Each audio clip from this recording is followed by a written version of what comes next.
تعداد میں 11 ہیں، زیادہ ہیں تعداد میں. ان کے بھیڑیے کے دعوے کا انکار کرنے والا اکیلا ہے. اگر تعداد اور کثرت معیار ہوتی تو یوسف علیہ السلام کے بھائیوں کا دعویٰ سچا ہوتا. ان کی کثرت کے باوجود قرآن نے ان کے دعوے کو غلط کہا. گویا کثرت و تعداد دلیل نہیں بن سکتے. پھر انہوں نے ثبوت پیش کیا. یوسف علیہ السلام کا کرتا تھا جسے اتار کے لائے تھے اور اس پر کوئی جانور ذبح کر کے خون بھی ڈال کر آئے. اب یہ ثبوت کافی تھا بھیڑیے کے کھانے کے لیے. یعقوب علیہ السلام نے دیکھا، چونکہ یعقوب علیہ السلام مقلد نہیں تھے، پیغمبر تھے. کرتے کو کھولا، دیکھا. یہ کھولنا اور دیکھنا کیا ہے؟ تحقیق. یہ کھولنا اور دیکھنا تحقیق. آپ نے کھولا، دیکھا، بھئی اس کے تو بٹن تک نہیں ٹوٹے، بھیڑیے کا کہیں ناخن بھی نہیں لگا. تو ایسا معلوم ہوتا ہے کہ بھیڑیا بھی کوئی آکسفورڈ کا پڑھا ہوا تھا. پہلے اس نے کرتا اتارا، پھر بڑے آرام کے ساتھ یوسف کو کھایا، پھر خون کے چھینٹے کرتے پہ پھینکتا رہا. بڑا پڑھا لکھا بھیڑیا تھا بھائی. اب انہوں نے ثبوت پیش کیا، دلیل پیش کی، لیکن یہ دلیل بھی جھوٹی تھی. معلوم یہ ہوا کہ ہر دلیل جو بھی پیش کی جائے، ہر ثبوت جو بھی دیا جائے، وہ دلیل نہیں ہوتا، اسے ثابت بھی کرنا پڑتا ہے. صرف کہہ دینا کافی نہیں ہوتا. پھر لوگ کہتے ہیں میاں رو رہا ہے، دیکھو رو رہا ہے، اتنے موٹے موٹے آنسو اس کی آنکھوں سے گر رہے ہیں، یہ بیچارہ لگتا ہے سچا ہوگا، رو رہا ہے. یوسف کے بھائی سارے رو رہے ہیں، لیکن قرآن کہتا ہے جھوٹے. معلوم ہوا کہ آنسو بھی جھوٹے ہوتے ہیں، آنسو بھی دلیل نہیں ہوتے. بہت رونے والے روتے ہیں، عاشقان رسول، عاشقان حسین روتے ہیں، دھاڑے مار مار کر روتے ہیں. میرے بھائی دیکھو، محبت رسول کے تقاضے ہیں، اور وہ تقاضا کیا ہے؟ رسول اللہ صلی اللہ علیہ وسلم نے خود فرمایا،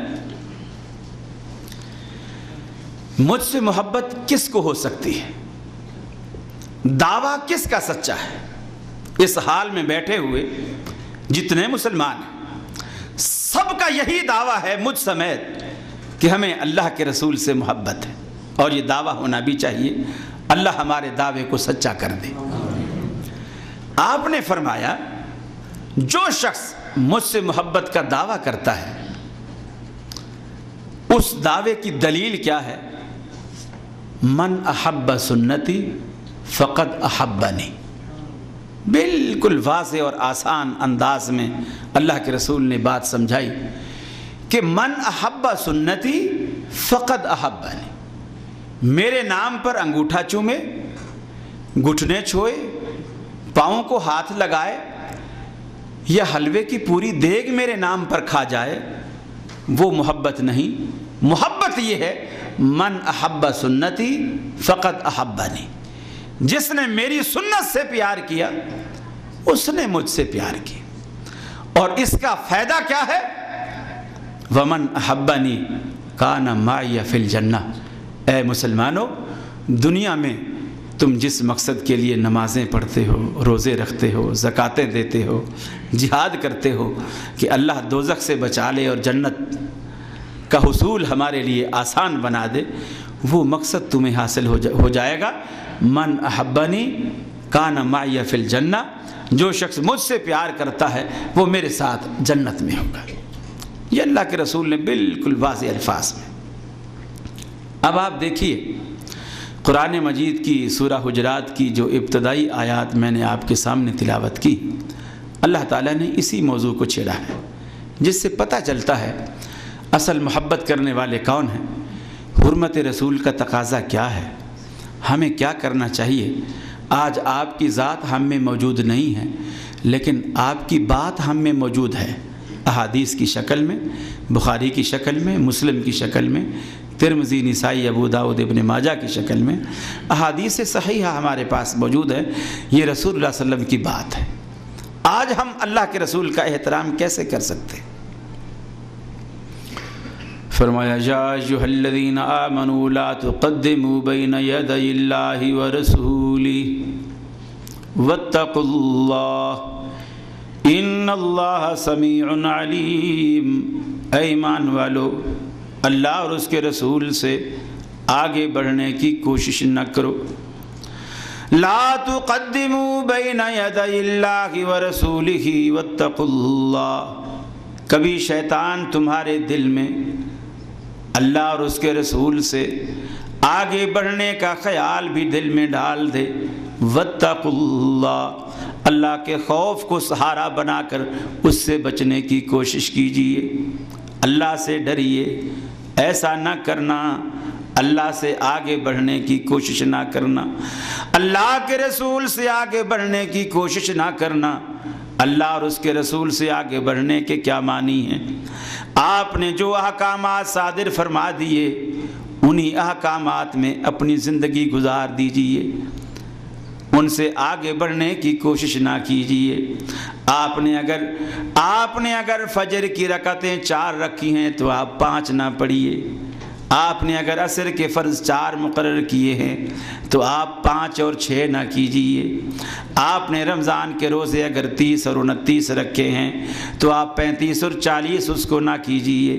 اللہ کے نبی سے آگے بڑھنے کی کوشش نہ کیجیے۔ اللہ کے نبی نے اگر 3 دن سے پہلے قرآن مجید ختم کرنے سے منع فرما دیا تو آپ ایک رات میں کچے دھاگے کے ساتھ کنویں میں الٹا لٹک کر قرآن کو ختم کرنے کی کوشش نہ کیجیے۔ اللہ کے رسول سے آگے بڑھنے کی کوشش نہ کیجیے۔ رحمت عالم صلی اللہ علیہ وسلم نے اگر صبح روزہ رکھا اور شام کو کھول دیا، آپ اس روزے کو عشاء تک لے جانے کی کوشش نہ کیجیے کہ اللہ کے رسول تو بخشائے تھے، انہوں نے جلدی کھول بھی دیا، کوئی بات نہیں، میں تو گناہ گار ہوں، میرے گناہ زیادہ دھل جائیں گے، زیادہ معاف ہو جائیں گے، میں عشاء تک روزے کو لے جاتا ہوں۔ فرمایا نہیں، لا تقدموا بین یدی اللہ ورسولہ، اللہ اور اس کے رسول سے آگے نکلنے کی کوشش نہ کرو۔ واتقوا اللہ، اللہ سے ڈرتے رہو۔ ان اللہ سمیع علیم، اللہ سننے والا جاننے والا ہے۔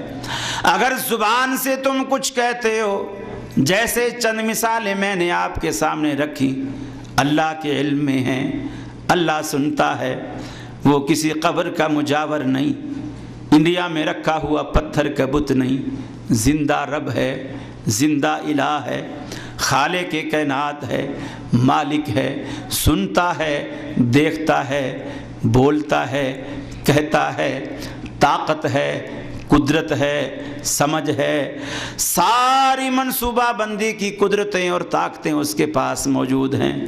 علم کا خزانہ، دولت کا خزانہ، حسن کا خزانہ، ساری دنیا کے خزانے اس کے پاس ہیں، بلکہ وہ ایسے خزانوں کا مالک ہے۔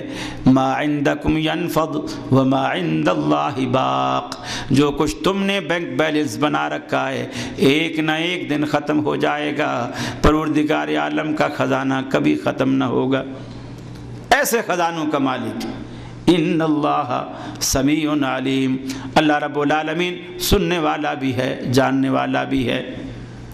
یا ایھا الذین آمنوا لا ترفعوا اصواتکم فوق صوت النبی، اے ایمان والو، لا ترفعوا اصواتکم، اپنی آواز کو پیغمبر کی آواز سے اونچا نہ لے جاؤ، اپنی آواز کو پیغمبر علیہ السلام کی آواز سے اونچا نہ کرو۔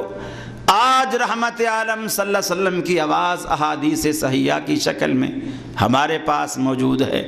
اپنی آواز اس سے نیچے کرنے کے معنی یہ ہیں، اللہ کے رسول کا فرمان سن لیا، سر جھکا لیا، آمنا وصدقنا، اللہ کے حبیب آپ نے کہہ دیا، میں نے سن لیا، میں نے مان لیا، انکار نہیں۔ یہ اللہ کے رسول کی بات سے اپنی بات کو نیچا رکھنا اور اللہ کے رسول کی بات کو اونچا رکھنے کے معنی یہ ہیں۔ فرض کر لیجئے ابھی عشاء کا وقت ہے، اذان ہوئی، آپ بیگم کے ساتھ بیٹھے ٹی وی دیکھ رہے ہیں، ڈرامہ اچھا آ رہا ہے، آپ کو بھی بھا رہا ہے، بیگم کو بھی بھا رہا ہے، اتنے میں مؤذن نے خلل